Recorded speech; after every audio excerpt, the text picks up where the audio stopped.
हिंदी ज्ञान सरोवर में आपका पुनः स्वागत है।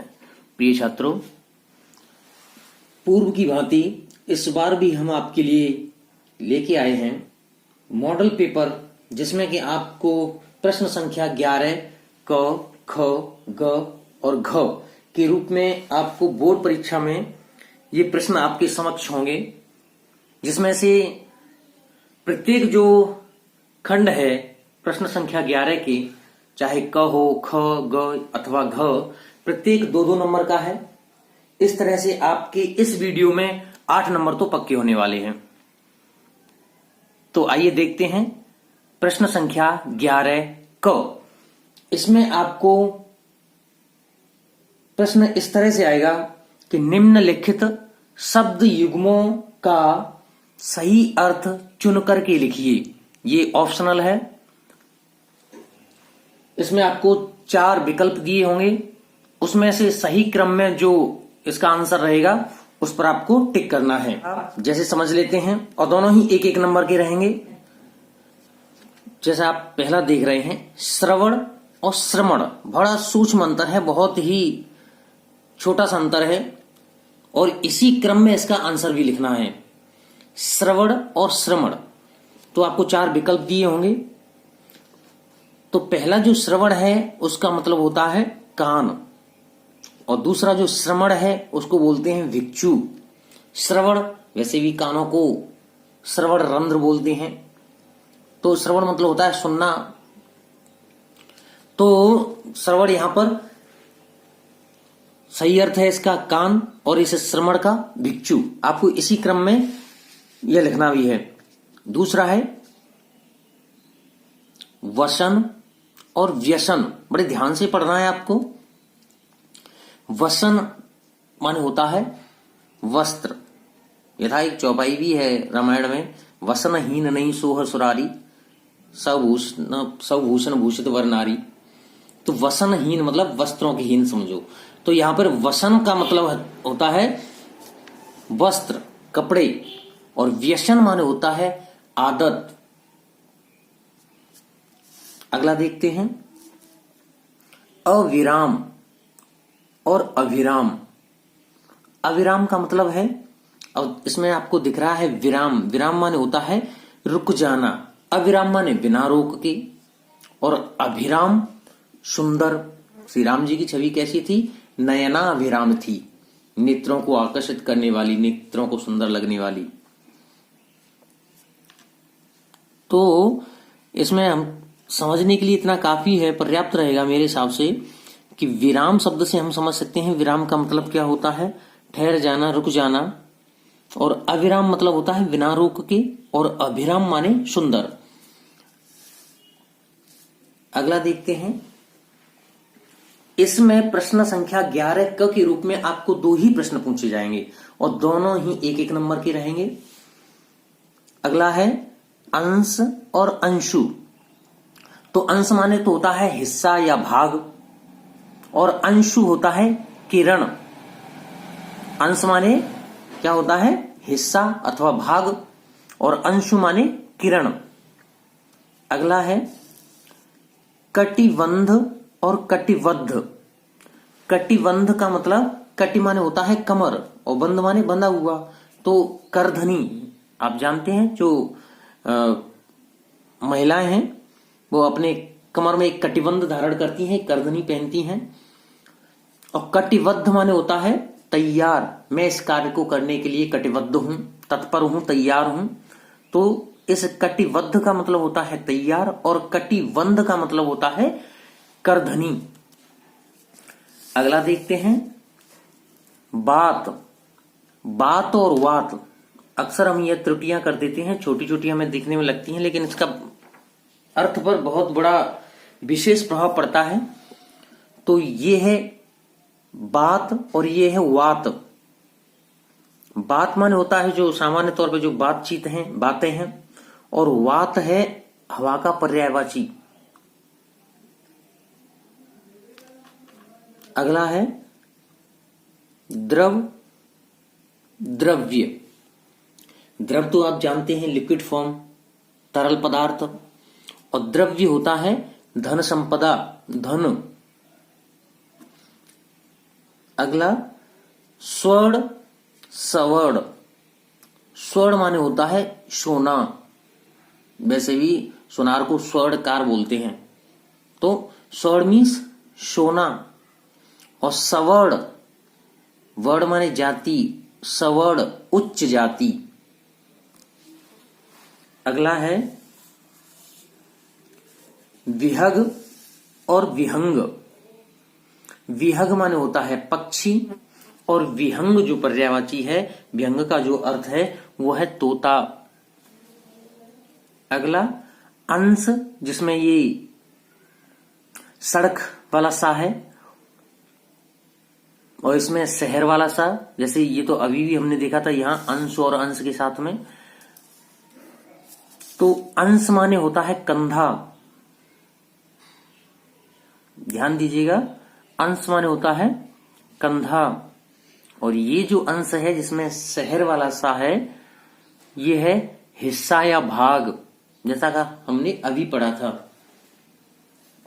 एक और विशेष बात है कि आपको इसी क्रम में इसके उत्तर भी जिस ऑप्शन पे हैं उसी को आपको चुनना है। ऐसे नहीं है जैसे कि मान लो अभी देखते हैं अगला अन्न और अन्य। अब पहला वाला जो अन्न है उसका मतलब है अनाज, आप जानते हैं अन्न, और अन्य माने होता है कोई अन्य दूसरा। अगर उसमें भले ही इस तरह से ऑप्शन है कि दूसरा यहां पे लिखा है और अनाज यहां पे लिखा है,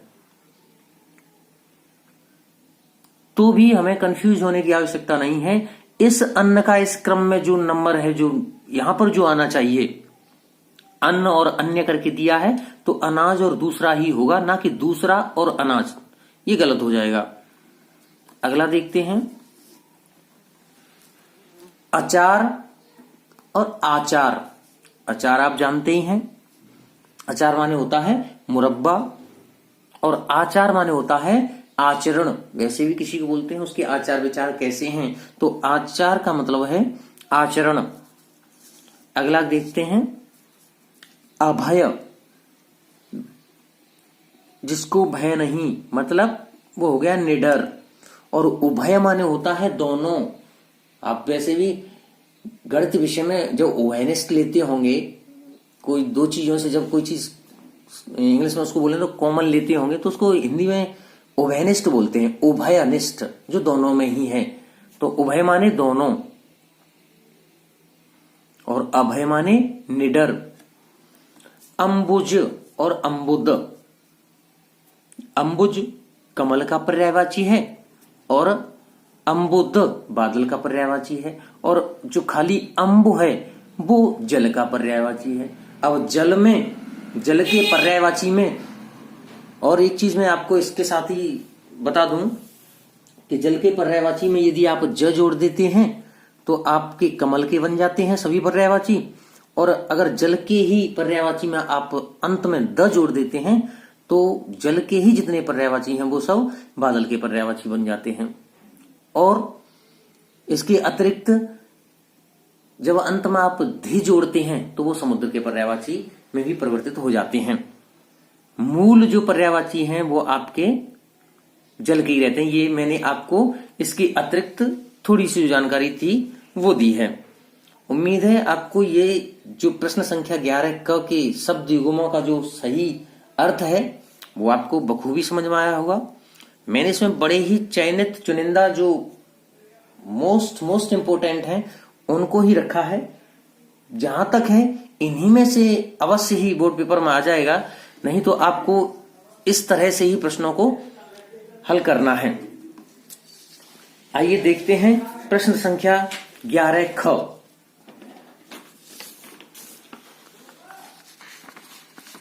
प्रश्न संख्या जो 11 ख है उसमें किसी एक शब्द के दो अर्थ लिखने हैं। शब्द एक ही रहेगा लेकिन उसके अर्थ दो होंगे। अली माने होता है भौरा, और अली का ही दूसरा अर्थ है सखी। अगला है अर्क। अर्क माने सूर्य। ये आपने पवन दूतिका में आया है, और इसका दूसरा अर्थ है मदार। अर्क माने एक तो हो गया सूर्य, और अर्क का ही दूसरा अर्थ है मदार। मदार आप जानते हो, ये एक वनस्पति, एक पौधा है जिसको अक्कुआ या अक्का करके भी बोलते हैं। नहीं तो आप इसकी जगह पे बिजली की चमक भी लिख सकते हैं। अर्घ का एक तो अर्थ हो गया सूर्य और एक हो गया बिजली की चमक, यदि आपको यह समझ में नहीं आ रहा है तो। अगला देखते हैं अक्षत। अक्षत मतलब होता है एक तो चावल और एक अखंड। अक्षत माने एक तो अखंड हो गया और एक चावल हो गया। अगला है कर। कर माने एक हाथ होता है और एक कर माने किरण भी होता है। कर के और भी अनेक अर्थ हैं। टैक्स को भी कर बोलते हैं। राजा महाराजा जो कर लिया करते थे, टैक्स लिया करते थे।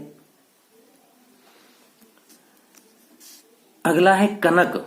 कनक माने होता है सोना और कनक माने धतूरा।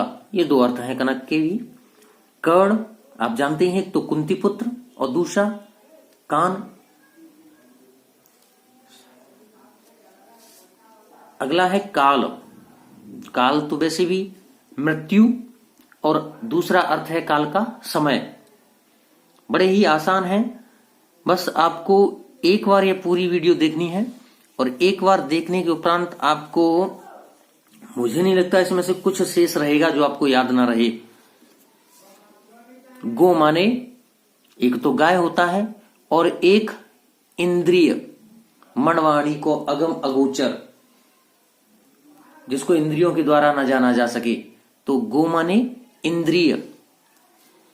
गुरु माने बड़ा और गुरु अध्यापक को भी बोलते हैं। अगला है घन।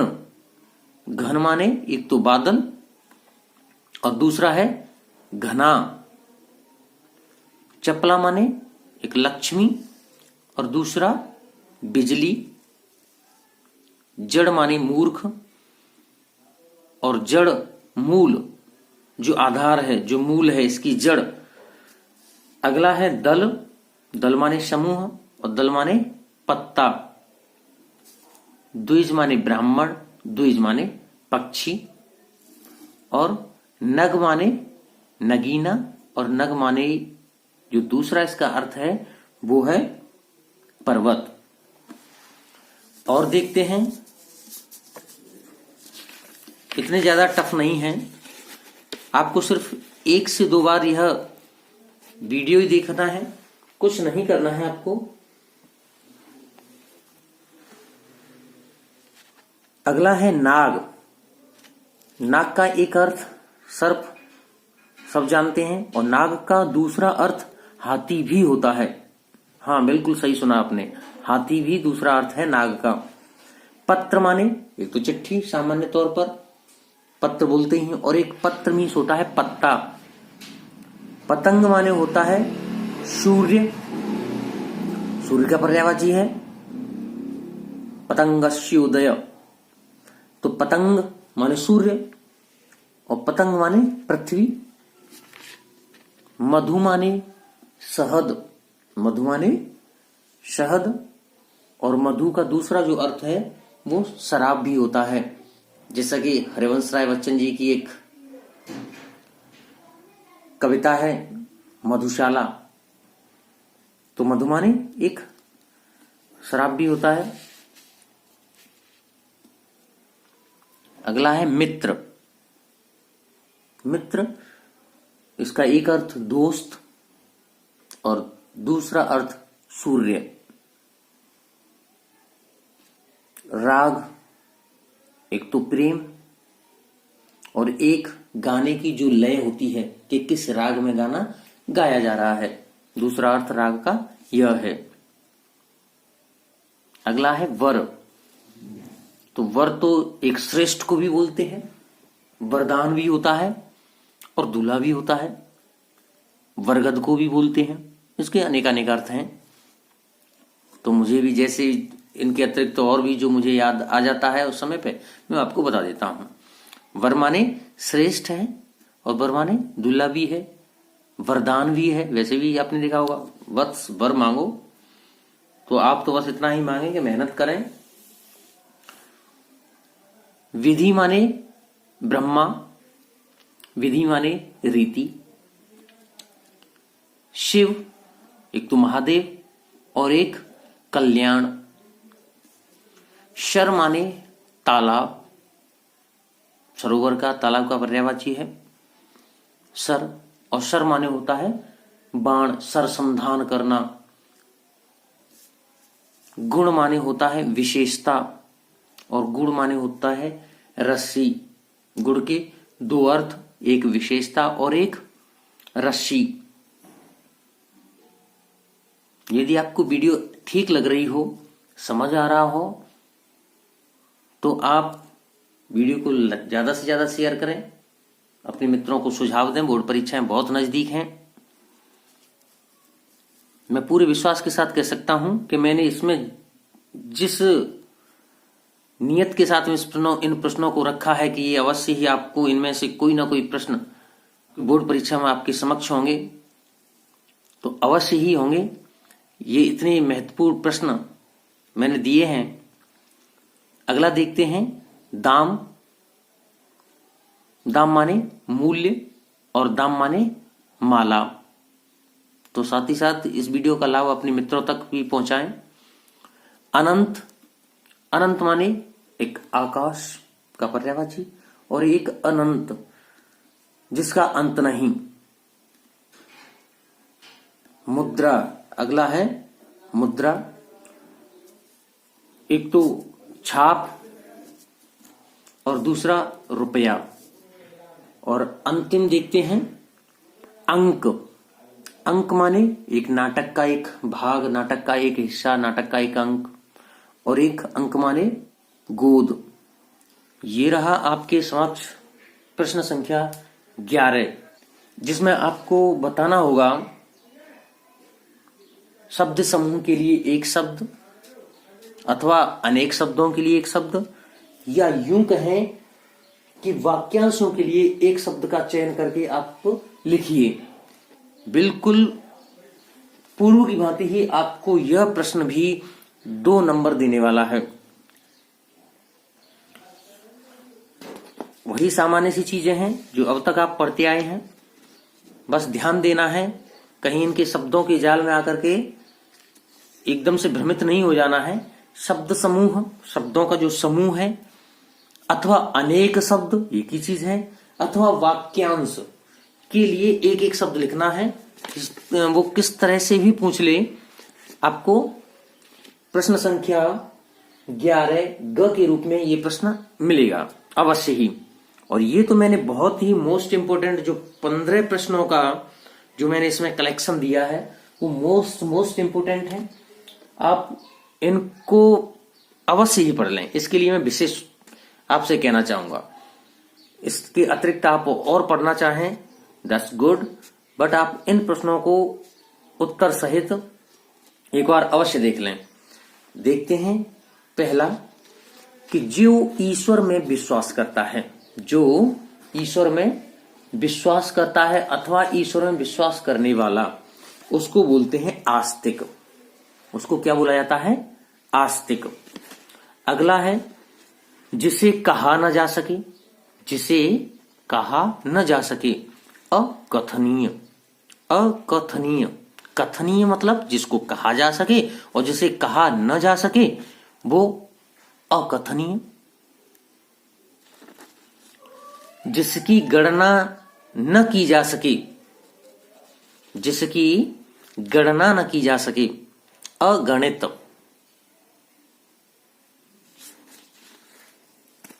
जो कभी जन्म नहीं लेता, जो कभी जन्म नहीं लेता, अजन्मा। किए गए उपकार को न मानने वाला, कृतघ्न। कृतघ्न, किए गए उपकार को न मानने वाला।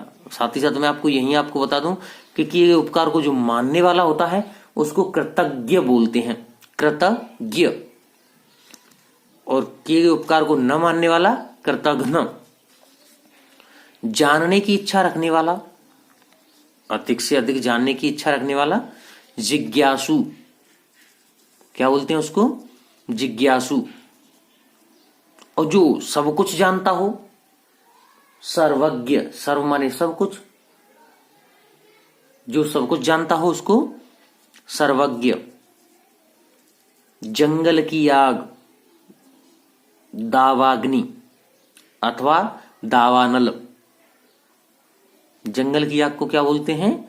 दावाग्नि। अग्नि लास्ट में जो है वो तो आग का पर्यायवाची है, चाहे दावानल बोले तो अनल आग का पर्यायवाची है। जंगल की आग, दावाग्नि। जो पहले कभी ना हुआ हो, जो पहले कभी ना हुआ हो, अभूतपूर्व। रास्ता दिखाने वाला, रास्ता दिखाने वाला। पथ प्रदर्शक, पथ माने रास्ता, प्रदर्शक माने बताने वाला या दिखाने वाला। तो रास्ता दिखाने वाले के लिए एक शब्द क्या प्रयोग कर सकते हैं हम? पथ प्रदर्शक। सदा सत्य बोलने वाला, सदा सत्य बोलने वाला होता है सत्यवादी, सत्यवादी। सत्य में जिसका दृढ़ विश्वास हो, सत्य में जिसका दृढ़ विश्वास हो उसको बोलते हैं सत्यनिष्ठ, सत्यनिष्ठ। जो जीता न जा सके, अजेय, जो जीता न जा सके उसको क्या बोलते हैं? अजेय। अनुकरण करने योग्य, जिसका अनुकरण किया जा सके उसको बोलते हैं अनुकरणीय। क्या बोलते हैं? अनुकरणीय। जिसका कोई शत्रु पैदा ही न हो, जिसका कोई शत्रु पैदा ही न हो, अजात शत्रु, उसको क्या बोलते हैं? अजात शत्रु। तो ये थे बहुत ही इंपॉर्टेंट प्रश्न संख्या 11 ग के 15 ऐसे प्रश्न, जिसमें से निश्चित तौर पर 16 तारीख को, 16 फरवरी को आपके समक्ष बोर्ड पेपर हिंदी में प्रश्न संख्या 11 में आपको इनमें से अवश्य ही 2 प्रश्न मिल जाएंगे और 2 की ही आवश्यकता है। 2 प्रश्न 2 अंक। आइए चलते हैं अंतिम प्रश्न की तरफ। प्रश्न संख्या 11 घ 2 अंक का है। इसमें आपसे 2 अशुद्ध वाक्यों को शुद्ध कराने के लिए बोला जाएगा कि आप उनको शुद्ध लिखें। तो वह बड़ी ही सूक्ष्म सी त्रुटि होगी जो आपको सामान्य तौर पर हो सकता है वह नजर में ना आए, पर आप उसको थोड़ा सा ध्यान से देखेंगे और उसका यदि मनन करेंगे तो निश्चित तौर पर आप उस त्रुटि को पहचान पाएंगे। जैसे मैं आपको ये बताऊं यहाँ पे कि ईश्वर के अनेकों रूप हैं, तो यहाँ पर जो अनेकों हैं उसमें त्रुटि है, अनेकों नहीं होता है, अनेक होता है। ईश्वर के अनेक रूप हैं। और सूर्य पूर्व में निकलता है, पूर्व में नहीं निकलता, पूर्व से निकलता है। सूर्य पूर्व में निकलता था, चाहे टेंस किसी भी काल का हो। तो यहाँ पे सूर्य पूर्व में नहीं निकलता है, सूर्य पूर्व से निकलता है। ये छोटी सी त्रुटि है। उसे मृत्युदंड की सजा मिली। मृत्युदंड तो खुद एक सजा है, तो दोबारा से यहां पर सजा लिखने की कोई आवश्यकता नहीं है। आप इनको थोड़ा सा ध्यान दीजिए और इसी तरह के कुछ और प्रश्न भी आप अशुद्ध से शुद्ध के आप तैयार कीजिए। तो ये भी अपने आप में बहुत ही महत्वपूर्ण प्रश्नों का एक कलेक्शन है। इसमें इसके अतिरिक्त भी आप थोड़ा सा और यदि बाहर से एक बार यदि कुछ प्रश्नों को पढ़ लेते हैं तो आपको बड़ी आसानी हो जाएगी। जैसे यहाँ शुद्ध गाय का दूध मिलता है, मतलब यहाँ पर बात क्या निकलती है कि गाय शुद्ध है, लेकिन नहीं, हमें चाहिए दूध शुद्ध। यहाँ गाय का शुद्ध दूध मिलता है, इसका सही क्या होगा? इसका शुद्ध रूप क्या होगा? यहाँ गाय का शुद्ध दूध मिलता है, शुद्ध गाय का दूध नहीं, यहाँ गाय का शुद्ध दूध मिलता है। समझ आ रहा होगा। आगे देखते हैं। इसमें मैंने 2 अंक के लिए 16 तारीख का पेपर है, मैंने 16 ही अशुद्ध वाक्यों को रखा है। अगला है इसमें कि हमारी शिक्षिका विद्वान है। विद्वान है जो है वो पुल्लिंग है, महिलाओं के लिए विदुषी प्रयुक्त होता है। हमारी शिक्षिका विदुषी हैं, विदुषी, हमारी शिक्षिका विदुषी हैं, जैसे विदुषी, इस तरह से।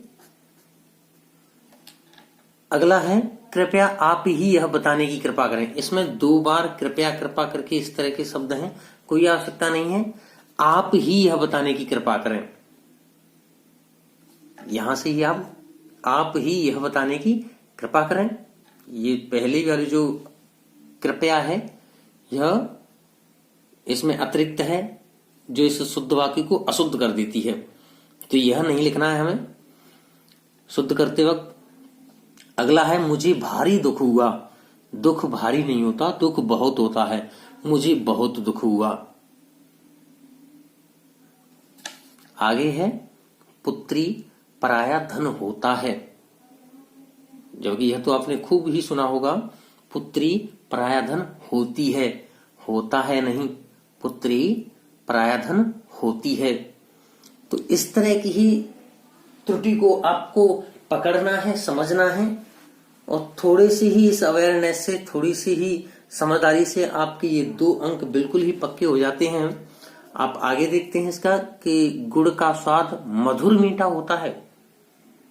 गुड़ का स्वाद, इसमें मधुर मीठा की आवश्यकता नहीं है, मधुर नहीं, गुड़ का स्वाद मीठा होता है, इतना काफी है। इस सरोवर में अनेकों कमल खिले हैं। अनेकों, जैसे शुरुआत में एक था, अनेकों रूप हैं ईश्वर के, इस तरह की त्रुटि इसमें भी है। इस सरोवर में अनेक कमल खिलते हैं या खिले हैं, बस इतना काफी है, अनेकों की आवश्यकता नहीं है। एक फूल की माला लाओ। अब माला कभी एक फूल की चाहिए क्या? सिर्फ एक ही फूल हो उसमें? नहीं, फूलों की एक माला लाओ, फूलों की एक माला लाओ। अगला है तुलसीदास पक्के ईश्वर के भक्त थे। मतलब इसमें क्या बात आ रही है कि ईश्वर पक्का है, भक्त पक्के नहीं है। तो यहाँ ये अशुद्ध है, इसको जब हम शुद्ध करके लिखेंगे तो हम लिख सकते हैं इसको कि तुलसीदास ईश्वर के पक्के भक्त थे। और पक्के की जगह आप सच्चे लिखो, वो ज्यादा अच्छा है कि तुलसीदास ईश्वर के एक सच्चे या पक्के भक्त थे। महादेवी वर्मा विद्वान कवयित्री थी। वही जैसे मैंने अभी बताया आपको, विद्वान नहीं विदुषी। महादेवी वर्मा विदुषी कवयित्री थी। मैंने हस्ताक्षर कर दिया। अरे कर दिया नहीं रे, मैंने हस्ताक्षर कर दिए। आपको बड़ा आसान लग रहा होगा ये सब, और है ही आसान। देखते हैं कि लक्ष्मीबाई वीर महिला थी। लक्ष्मीबाई वीरांगना थी। वीरांगना, वीर महिला के लिए ये वीरांगना। लक्ष्मीबाई के लिए जो वीर स्त्री होती हैं उनको वीरांगना कहा जाता है।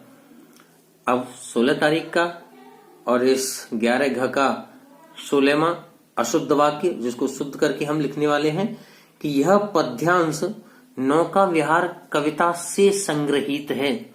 संग्रहित नहीं होता है, उद्धृत होता है, उद्धृत।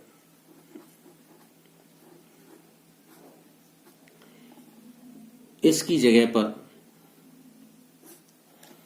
यह पद्यांश नौका विहार से उद्धृत है। यह पद्यांश नौका विहार से उद्धृत है। तो ये थे आपके कुछ अशुद्ध वाक्य। आपको इनसे बखूबी समझ में आया होगा कि किस तरह के प्रश्न आने वाले हैं हिंदी में। तो आप ऐसे ही थोड़े से कुछ और प्रश्न तैयार कर लीजिए, और वैसे उम्मीद है आपके बहुत अच्छा सा पेपर जाएगा। बहुत अच्छी आपकी तैयारी है। आप इसी तरह से दूसरे विषयों की भी तैयारी कीजिए। बहुत बहुत शुभकामनाएं, आपका पेपर अच्छा हो। जय श्री कृष्ण।